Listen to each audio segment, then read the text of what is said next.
Hi, everyone. Thanks so much for joining us here today.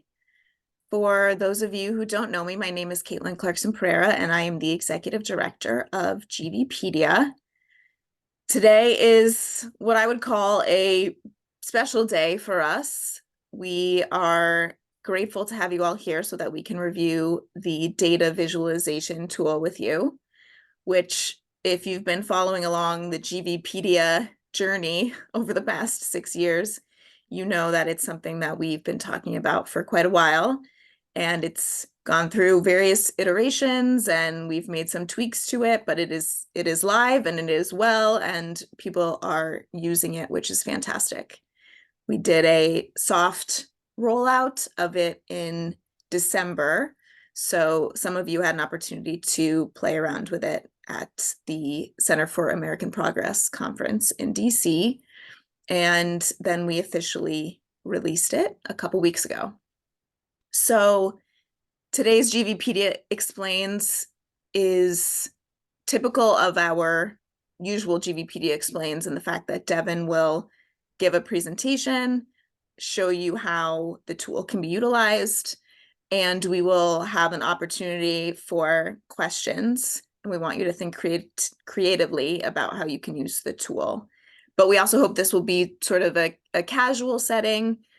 This project is always growing and always changing. And what's most important to us is that the tool is useful to everybody. So in case we have any newcomers here, I do know we had a couple of folks who were saying that they were going to pass the invitation along to colleagues or fellow advocates, which is great. Just a couple housekeeping things. One, this is being recorded and we will be posting it on our YouTube. So if you know somebody who couldn't be here, that's okay. You can forward the link along to them.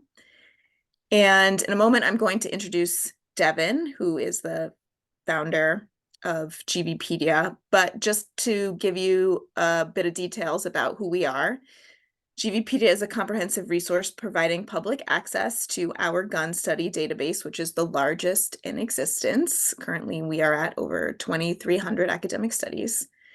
And we also provide access to what we call GVP University, which is a repository of white papers and fact sheets about gun violence. Both of these are easily searchable by subject matter and provide an excellent research for educational and advocacy purposes. And GVP University is also home to the Facts About Firearm Policy Initiative and the Fire Hose of Falsehood. So now I'm going to turn this over to Devin. He's going to share his screen. Again, he'll show us some ways that we can use the tool. Feel free to throw a question in the chat if it pops into your mind. Or I know some of you submitted questions on the RSVP form, so we can go through some of those as well. But I'm going to say hi to Devin, let him take over, and we'll go from there. Hello, thank you. Yeah, so as Caitlin mentioned, this project's a long time coming. There's probably a couple of you in chat who can recall me talking about this as early as like 2018 or 2019, saying like, hey, wouldn't it be great if we had this? And now, 4 to 5 years later, we have the first step of this, which is our data visualization tool. And without much further ado, I'm going to share my screen here and we'll go ahead and get started. So the screen you're looking at is the map portion of our data visualization. I'm going to delve into that first, and then afterwards, the state fact sheets component. So this is all of the data from 2014 to 2023. So it's a decade of data from the Gun Violence Archive that represents 389,000 incidents. The reason I'm starting on this page is that it takes a little while to load. It's kind of it's a testament to the severity of gun violence in the US that when you ask your computer to load 389,000 incidents, it takes a little bit to do that. And just right off the bat, we are working on a solution to where it will pre-render, so it should in the future only take 1 to 2 seconds to load, but it could take around 10 to 15 seconds to load if you're asking the system for all of the data. And it's the only place where if you where the system might stutter a bit if you ask it for everything all at once. But beyond that, everything will be smooth and you'll be able to dive into the data. You'll be able to zoom into various locations like my home state of Oklahoma. And you can zoom all the way down into the street level even. And if we just select one of these incidents, for example, it'll take you to the gun violence archive page where it will provide the incident details of what happened, as well as the link to the sources and all of that information. So if you're wanting to use the data visualization to find specific incidents, it is more than capable of doing that. So that's the very broadest level, but the magic really occurs, and see, even when I zoom out, the computer is like, takes a moment to render everything, is with the filters. And there's two components of the filters for this map. There's the basic search functionality and then the advanced. So to go for the basic search, we can select any state that we want. I'm going to pick on Texas here for just a moment, as Oklahomans are wont to do. We can change the years that we're looking for.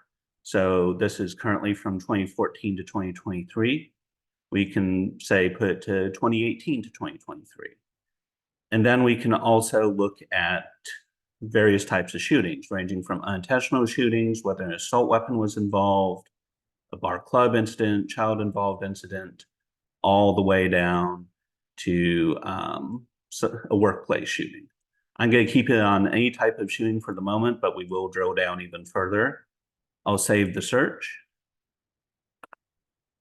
The map will render. It already shows the number of incidents that there were in Texas while the map's still loading. There were 19,000, just over 19,000 incidents in Texas, with 10,000 killed and 14,400 injured. We can then zoom into the Texas map and see where all of these incidents have occurred. And so that's the basic state level functionality. I can then narrow that down even further to say I want to look at unintentional shootings in Texas. I go ahead and save the search, and there's now 984 incidents with 408 killed and 761 injured over the time period I was looking at. And I can go in and change the time period once more to go fully from 2014 to 2023. And that goes to 1,500 incidents. And to show off a little bit of the other functionality as well, we do have charts and data tables attached with the map. So for the charts, it will show you what your exact search is, the summary of incidents, number killed and injured. It will show a pie chart by victims by age group, and then the incidents per year that you're searching for. We do plan on including more charts and graphs in the very near future, but this is just the very start of it. And there's also data tables, and this provides links to the incidents themselves and also allows you for any search to export the file to Excel. So that way you can build your own data tables or search the data even further on your own. So that's the very basic top level. Now we'll go to the advanced filters, where there's a lot more functionality. So typically you have a variety of filters, or you always have a variety of filters. You can do the entire US, search by date range. So you can move it to 2020 to 2023, or even 2014 to 2020, any sort of age range that you want, you can put in. You can also type in a date range and search the data based on that. Then we have the various demographic information for victims and perpetrators. So currently it's selected to everything. I'll a bit later shows what happens when you choose one or more of the filters. Then you also have incident characteristics to where you can choose the minimum number of people killed in an incident. So you can search for mass murders using this. You can search for the characteristics by checking any of the boxes on this, whether it's unintentional shooting, defensive gun use, domestic violence, mass murder, mass shooting, and so on. And you can also exclude characteristics as well. So let's say you want unintentional shootings in the must-have category, but you don't want to include any bar or club incidents. You can go ahead and exclude those and find the numbers there. One of the neater aspects that I find that's particularly impactful is the address and radius filter. So just to show this off right here, we'll do our world headquarters with a radius of 10 miles. Save the filters, and it'll pop up on the map. Within 10 miles, here's the number of gun violence incidents that occurred. Over the period from 2014 to 2023, there were 576 incidents of gun violence. Here, and we can zoom down. We can then refine this and say, for example, instead of 10 miles, I wanted only 5 miles. I can save that filter. It'll automatically update and it will show the incidents in that area. So oftentimes in the gun violence debate, we often hear talking points like, oh, well, gun violence is something that happens over there, not near me. And this can clearly show that unless you're living in the middle of nowhere, Montana, without a single soul within 100 miles, there's going to be gun violence incidents near you. And this is a good tool to highlight that fact.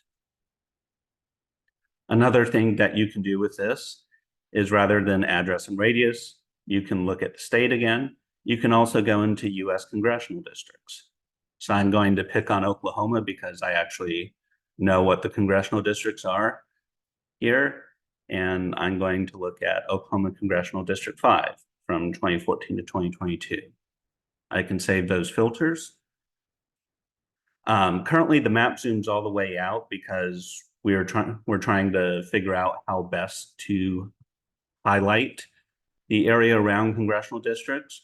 We're probably going to have it just zoom to the state overall because congressional districts come in many weird shapes and sizes.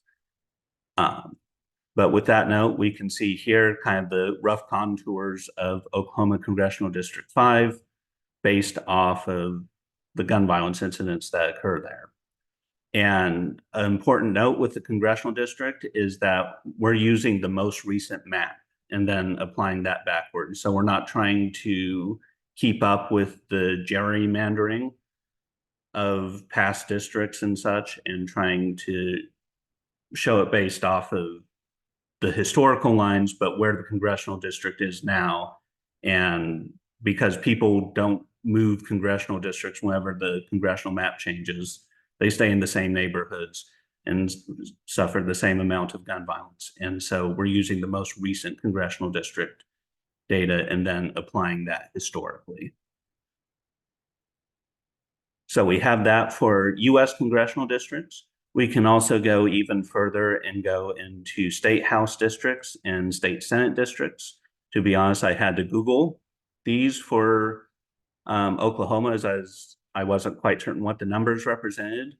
But with that map in mind, I can show, for example, State House District 80. Save the filters. That's somewhere near Tulsa. You can find the gun violence incidents there. So this is a useful tool for state level advocates to be able to go into their local congressperson's or local senator's office and say, hey, you've had 17 incidents of gun violence over the past 10 years. What are you looking to do about that? So those are the various location-based filters that we can use.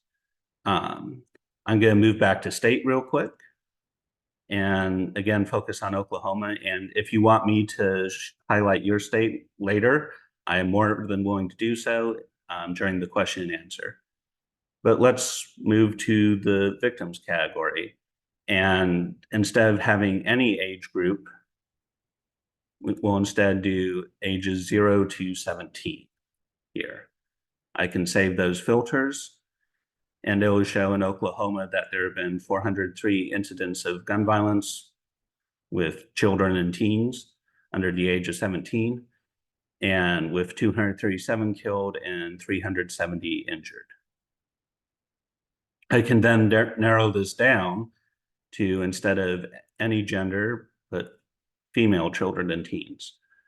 Save the filter, and it'll update to now 98 incidents with 110 killed and 89 injured, which indicates there were a lot of multiple victim shootings that happened with this demographic. I'm not going to mess as much with the perpetrator data, but we can also narrow this down even further and only look at incidents in which people were killed. Save the filters. There were 42 incidents this type with 103 killed and 10 injured during those incidents. And then once I've finished that drill down, I can always reset everything manually, or I can reset the filters with this handy button here. I can go back to state.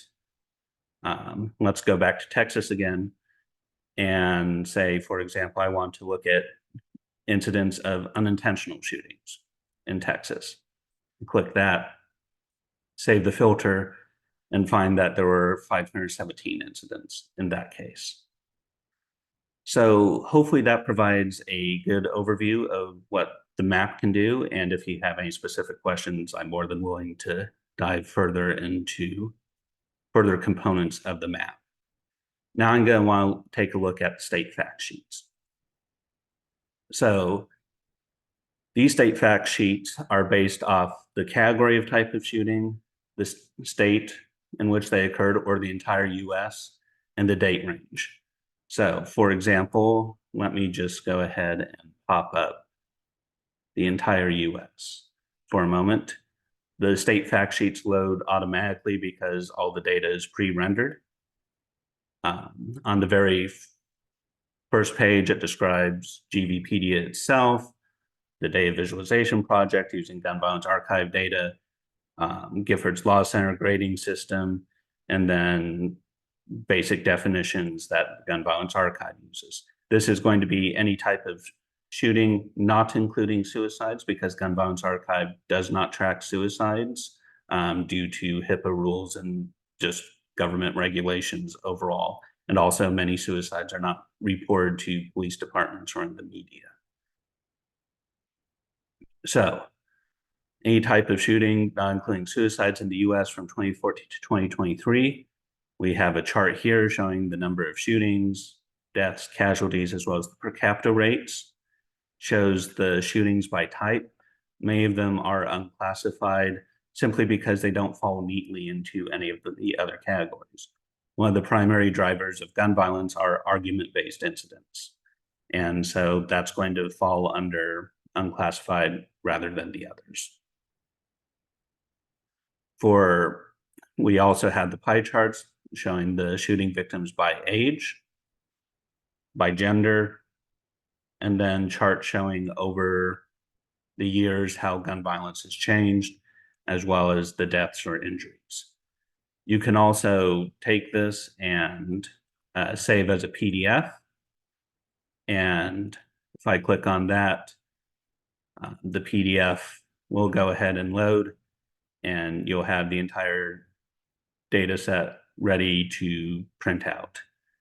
Now, one of the things with the data visuals or the state fact sheets is that it's dynamic. So rather than 2014 to 2023, let's say I only want 2020, the fact sheet will automatically adjust to that with the number of incidents, as well as the pie charts and the bar charts showing only those incidents for those years. I can also change this to types of shootings. So we can go to unintentional shootings. Go ahead and zoom down on that.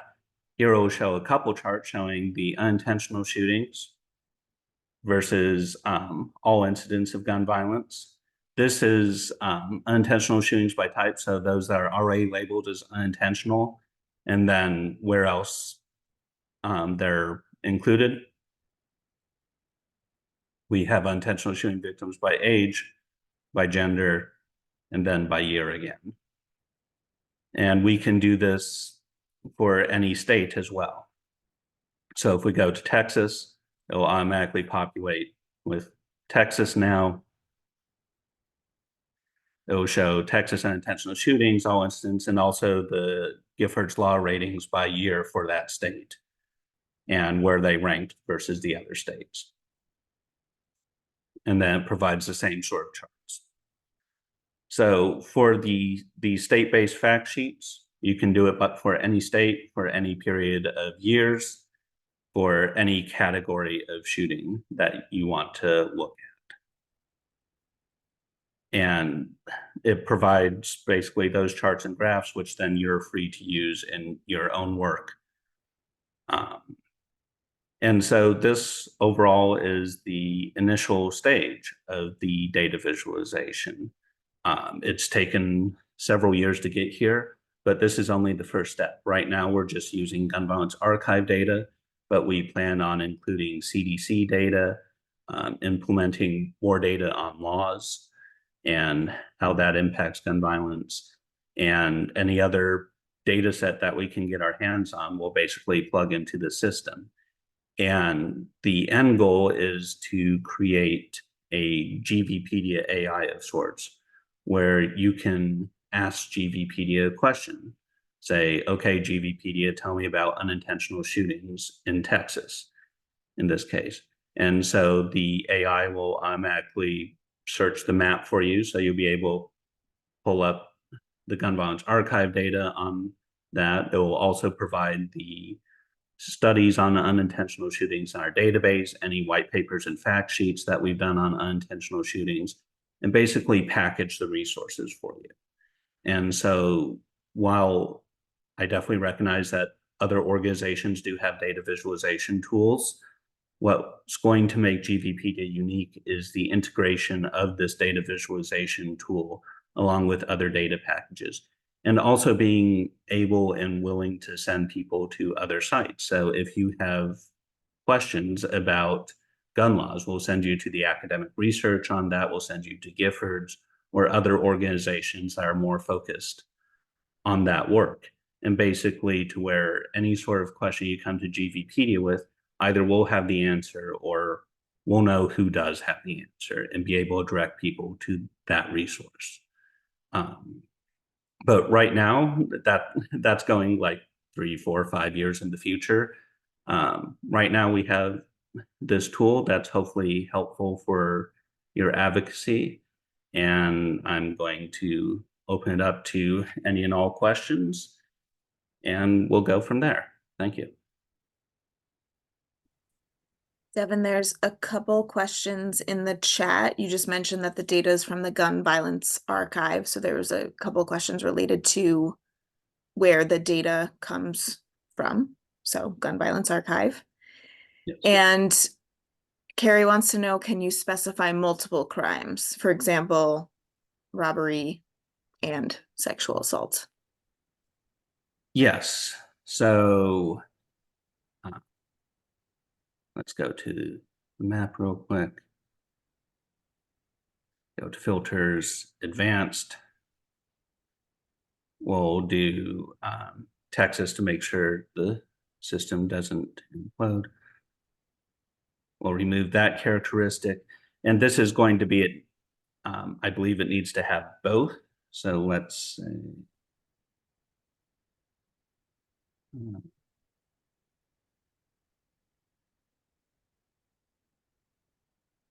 it doesn't directly have the category for robbery, but we do have, let's say, domestic violence, and I'll put murder suicide as I know that has substantial overlap. Not mass murder. Save those filters, and it'll find 133 of those incidents.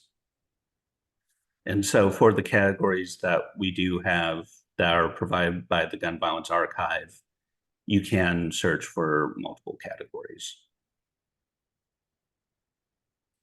And Frankie's wondering if we have any plans to put linear boundaries around a very specific spatial area. Potentially in the future. Um, right now, given the map data is surprisingly complex, because when we initially went into it, it was like, oh yeah, you just we'll be able to easily search for city, congressional district of any type and so forth. But those lines consistently change and the rendering is a pain. We definitely do hope to have the line so that way for the gerrymandered um, state congressional district, you'll be able to see the outline of where that's actually occurring. But right now we don't have that, but it's something we hope to have in the future. And I appreciate the recommendation that that's going to be important. We also have another question about why dots outside of Texas. I assume that's because the filter hadn't finished There's filtering. that, and then there's like one or two pesky incidents that we're trying to find where Gun Violence Archive mislabeled either, I think it's the longitude of it, to where like instead of an 8 they put a 4 or something. And so you'll have one incident that appears like it's in Arizona, but it's actually in Texas. It's just mislabeled, and we're trying to find those incidents, and whenever we see them, report them back. So whenever we update our data set, which will hopefully occur either monthly or quarterly, it's fixed at that point. So it's like those incidents, they did occur in Texas. It's just one of them was mislabeled. And there's been a handful of those exploring the data, but it doesn't change the overall picture. Okay. So can you do a breakdown? Is there a specific incident maybe related to the ages of children or something along the lines where you might want to specifically look at a smaller demographic? Um, for instance, if you're, advocating for safe storage, let's say. Yeah, so one of the things you could do for safe storage is we'll use the entire US for this. Um, Remove any age group and do 0 to 11, 12 to 17. And we'll go ahead, must have the characteristic of unintentional shooting. Okay. Because that's where most safe storage shootings are going to be. You can save that filter and there'll be 5,929 of those cases. Now, not all of those are going to be safe storage related, like some of them might be hunting accidents and stuff like that. But it will provide a baseline for the data. And then you can also still, if you want to get super specific, go to the data tables, export that data to Excel, and manually go through incidents. Um, GVA does not currently have a tracker for, hey, this was a safe storage shooting, because that tends to be a subjective call anyway. But the data's there you'd still have like this can provide the baseline for that, and then you can go even further off of that. Um, yeah, so that'd be my recommended approach for answering questions such as that. How about law enforcement shootings Law and the enforcement. incidents, and if there's any demographics tied to that? Um, so the demographics are going to be based off gender and age group. The Gun Violence Archive does not track race because oftentimes that's not reported, and it can be a judgment call, and Gun Violence Archive does not want to get into that. Um, However, for the characteristics, I believe we do have officer involved incident. We can click on that, save the filters. Um, there were 24,521 officer involved incidents over this period. I'm not sure why okay, there it goes. For that period, or for from 2014 to 2023. Now, these do involve cases where law enforcement officers were the victims of gun violence as well. So you would need to kind of go through the data by hand, or in this case, I would recommend going to the Gun Violence Archive itself, and they have officer involved shootings broken down by officer killed, officer injured, suspect killed, suspect injured. And if you go to their um, tally here, you can click on those cases and it'll provide them in a chart here. That's not something that the it's something the underlying data can do, and we hope to be able to provide more detailed breakdowns like that. It's a data mapping issue, and this is the first step. We want to provide the broad categories, and then once we figure out like which subcategories are of most interest to people, we'll provide that information as well. So that's something that will be ongoing on our part as well. But specifically for officer involved incidents, breaking down whether it was the officer who was shot or killed, or somebody else who was shot or killed, I'd recommend going directly to the Gun Violence Archive for that. Someone asked if we could write a program to go through the database and find the cases where the longitude is far off.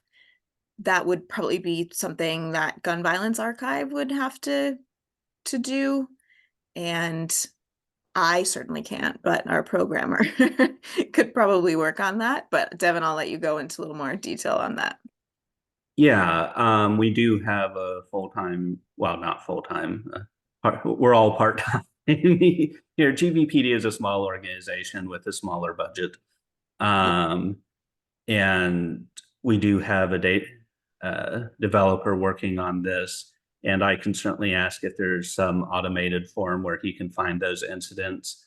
Otherwise, it's just going to be us looking state by state, and it's like, huh, this incident that's supposed to be in Texas is in Arizona right now, and then hand clicking through those. Um, I've forwarded a couple of those incidents already to the Gun Violence Archive, and as we encounter more, um, we'll definitely be sending those. Um, One of the great things about the Gun Violence Archive is they're always looking back at old incidents and making sure that they're correctly categorized, updating them as new information comes out.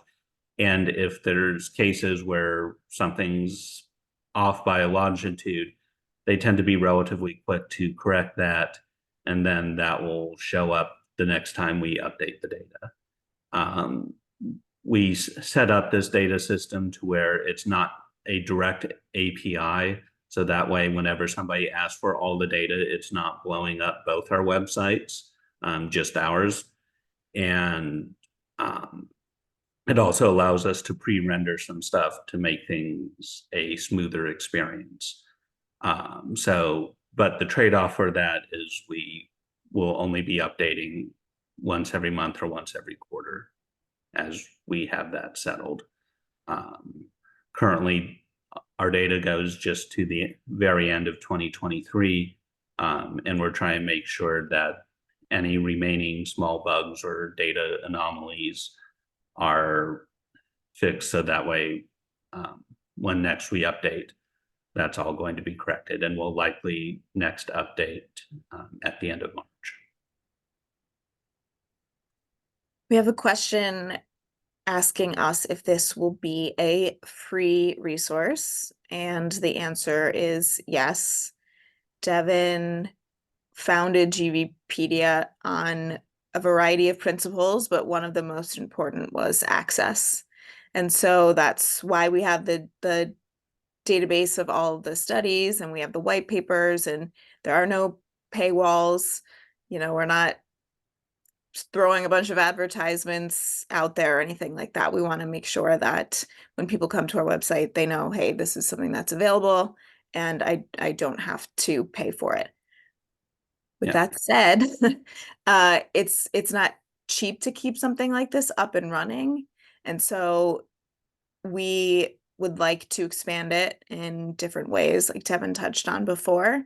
But the more complicated and the more nuances we find that we need based on what you all need in the work that you do, the more time that takes a developer to work on coding and getting everything together. And so this is my maybe not so subtle pitch just to remind everybody that as a small 501(c)(3) organization, we want to make sure that these things are available to everybody and that they're up to date and they're the most useful as possible. But we really are unable to do that without donations to GVPedia. So that's important to remember here. I think sometimes when we see finished products, it's we think about what happened and the behind the scenes of getting that product up and running. But obviously there's a lot to do to keep it running and to keep it updated. Yeah, and not only is it free, it's available right now. If you go to Yes, available right now. GVPedia, you can click on the data viz and it will take you right to this page. You can also see the hyperlink dataviz.gvpedia.org. You can type that in and you can mess around with the data to your heart's content already. So it's currently free. It will, as long as I'm still at GVPedia, which it should be forever and always, it will always remain free. And one of the motivations for doing this was back in 2017, 2018, we saw state groups who were compiling basically state-based reports. And these state-based reports would take about 6 months to compile, going through all the data manually, downloading it from the gun violence archive or other sources, and then turning that data into their own charts and figures in Excel, making sure they're properly stylized, then printing them out, and they come out with a book of like 50 to 100 pages. And looking at that, I was one, impressed by the effort, but also slightly horrified that that effort was necessary at all, because the technology existed at that point and it definitely exists now, to where all of that should be able to be completed, say, in a day's work with some clicks. And having the fact sheets be responsive to people as well as the map and just the raw data as well, like that's out there. And then with this tool, it's definitely available. And definitely feel free in your own work to take what you will from this. Like it is a resource, like you don't like, well, it's nice to have GVPedia cited as well as the Gun Violence Archive or Giffords Law Center. Um, take what you need. You take our charts, use them as your own, or take the data for the charts and make even better charts. Um, like the data is meant to be used by everyone, and we don't want any walls to accessibility. And if there are ways to make the data more accessible that are within our power to do so, we will definitely try to do it. Keeping that in mind, while we always welcome recommendations and such, it might take us a bit to get to it. Like there's a whole laundry list of next steps and updates for just the data visualization itself. Like I want a system to be able to compare various states. So you can see like, oh, here's what the A-rated states are, gun violence levels are on a certain category versus the C-rated states or F-rated states. Having that comparison tool, making sure that there's lines for weird state congressional districts. Um, and also making sure that like the map zooms to the proper level whenever you're looking at for specific data, making sure that any of the weird longitude and latitude things are corrected, including more charts and graphs that will be helpful. Like this project will be consistently evolving over the years, and we will definitely be responsive to feedback. But given that we're a small nonprofit with a smaller budget, it might take us a little bit of time to get to a specific request and try and make sure that that's incorporated into the data visualization. Yes, and this was not intended to be a sales pitch meeting, but you certainly can make a donation via the gvpedia.org/donate, which I dropped in the comment section. But we also have our Substack, which is called Armed with Reason. We launched it last April, so it's been almost a year. And it is possible for you to subscribe to that as a paid user. So it's less than $10 a month, and that's a reoccurring payment. Or there's an $80 a year option, and then there's a founding member option. So with that, the paid subscriptions get more access and a longer duration of time, unlimited time to things that are published there on the Substack. So that's an option as well.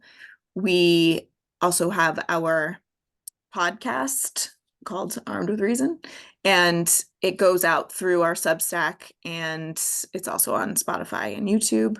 So that's just a pitch to go along with that too. So Devin, can you, this is, the answer to this might be a little bit complicated, but is there data regarding the reasons behind the gun violence? Um, so the data visualization is outside of, reset the filters real quick. Outside the characteristics such as like unintentional, if there's gang involvement or drug involvement, if there's a hate crime, uh, there's the mass murder, mass shooting, political violence, uh, red flag, there's the domestic violence, terrorism involvement. Like, so there are some of the categories that speak to motivation. Uh, But it's not explicit. right. Yeah, because Gun Violence Archive, unfortunately, is not able to read the minds of all the perpetrators and be able to list those, as awesome as that data tool would be. Now, what I would recommend to speak more to the motivation and more specific or more generally why shootings occurred is to go to the study database. And we have listed by category the studies that by type. And so, like, one part of why shootings occur, for example, are firearm policies and whether they help or harm in certain cases. And so you can go through those studies, and those studies control for various factors that then are able to, that allow academics to find, like, yeah, so once you control for various demographic information, levels of poverty, income inequality, uh, urbanicity, and all the various factors that academics do tend to control for, then you can find that, like, yes, this specific stand your ground law has a causal impact on gun violence and stuff like that. So when going into the reasons why gun violence happens, I would recommend that using the study database, those resources. And we also do have uh, the or GVP University, where we have white papers and fact sheets on gun violence that help break that down. So we talk about the defensive gun use lie and the myths surrounding defensive gun use. And in my opinion, the shift to seeing guns as the best means of self-defense is a major driver of gun violence because it misleads people into thinking guns make them safer, and then there's consequences of that. We go even further into various letters that we've written. We also have white papers and fact sheets about the Denver Accord, which is a roadmap to reducing gun violence. And it talks about the specific laws within the Denver Accord and the academic evidence behind each of them. So that's that hopefully answers the question to a degree, but you kind of have to rely on a variety of sources to get to the why of these. And as I mentioned before, we do hope to add more to the data visualization tool where you can compare states based off of various gun laws. I think that point that you made, that using various tools will provide more answers or better answers, more thorough answers, is really important here. We say that data tells a story, but sometimes it's the most basic version of that story. And the ability to go on the study database or GVP University and do a little more digging, we certainly hope that we've done most of the work for you and that what you need is relatively attainable. But if there's a certain story, for lack of a better term, that you feel like we're not telling well and it's important to you and your organization, please let us know, because we that's one of the most important reasons why we exist, especially when it comes to stories that might have a lot of myths and misinformation and disinformation related to them. One more question, Devin, and then we're going to wrap up. And I apologize, we ended up getting quite a few questions in the general chat and then some sent to me directly. But does the data separate injuries and deaths? Can you talk a little bit about that? Yes. So for all of the summary statistics, we have the incidents, then the number of people killed, and the number of people injured. For the state um, for filters, you can go ahead and look at the status and say, I just want incidents in which people were injured. For example, I can save that filter, and there were 200 or 2,293 incidents in the Washington, D.C. area, where it was just somebody who was injured, and it shows the number of injuries there. For the state fact sheets, uh, this is currently unintentional shootings in Texas.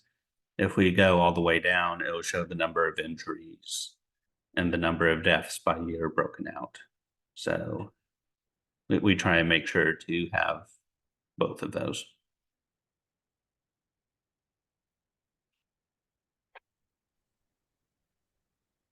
Okay, just had. So before everyone jumps off, we want to let you know that we are happy to offer some semblance of this presentation, whether it's going through how to use the map, whether it's the fact sheets, whatever the nuances are that would be useful to you, please reach out to us. It's important that we have this tool and that people use it, right? Otherwise, it just kind of hangs out on the website. So we understand that some of it can look a little bit complicated, might look a little bit intimidating.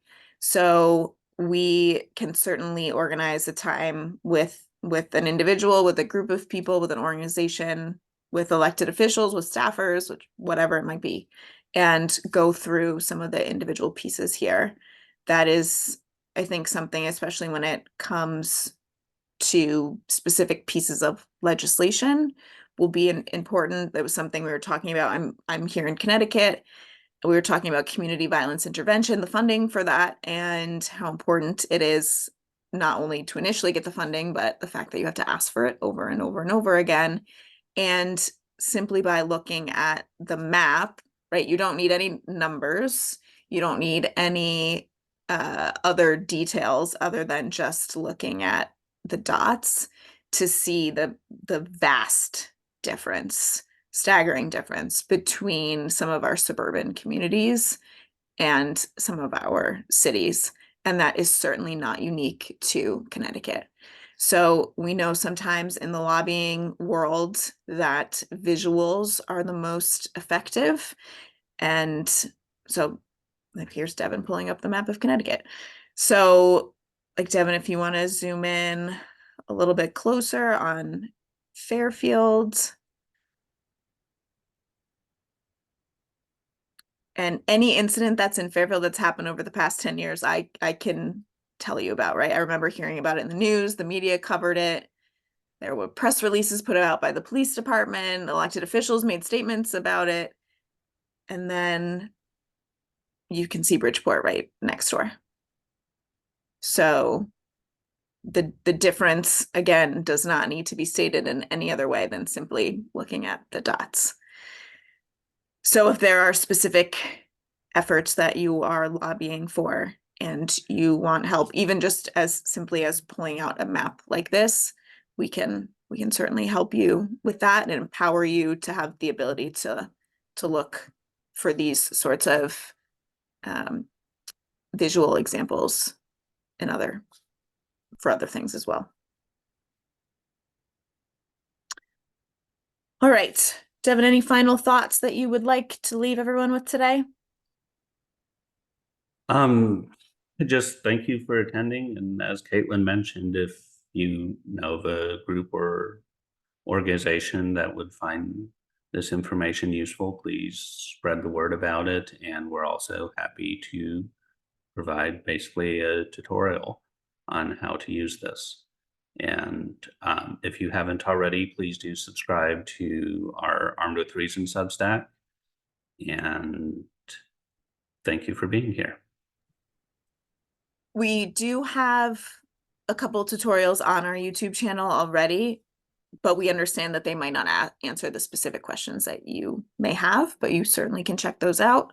Again, the Substack link and the donate link are in the chat if anyone wants to take a moment to scroll through and snag those. And we will send the recording of this in email to you and really to anybody who RSVP'd to this, even if they didn't make it, over the next couple of days. So again, you are more than welcome. Please share with anybody who might be interested in learning more about the data visualization tool. And congratulations to Devin for all of this, the time and effort and energy and money that it took to get this up and running. It really is impressive, and I'm really looking forward to seeing the difference that this tool makes for all of us. Thank you. Thank you.